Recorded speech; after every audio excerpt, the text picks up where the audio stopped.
ഞങ്ങൾ കഴിഞ്ഞ വർഷം ഓഗസ്റ്റിൽ ലാസ്റ്റ് മേടിച്ച അത്തിയും മാതളവുമാണ്. ഓറഞ്ച് വാങ്ങിയിരുന്നു, പക്ഷേ അത്തിയും മാതളവും 6 മാസം കഴിഞ്ഞപ്പോൾ പൂവിട്ടു. അത്തി ഞങ്ങളൊരു 3-4 എണ്ണം കഴിച്ചു. ഇപ്പോൾ ഒരെണ്ണം റൈപ്പായിട്ടുണ്ട്. അത് കഴിച്ചിട്ട് ഇപ്പോൾ റിവ്യൂ പറയുന്നതാണ് വീണ്ടും. അതിൻ്റെ തൊലിയോടുകൂടി തന്നെയാണ് നമുക്കിത് കഴിക്കാൻ പറ്റുന്നത്.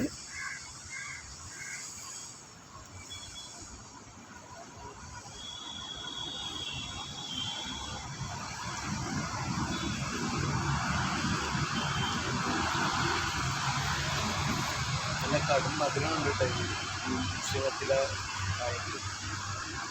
ഇപ്പോഴെന്ന് പറഞ്ഞാൽ നല്ല സാധാരണ പോലെയല്ല, ഇത് നല്ല തേന് വരുന്ന.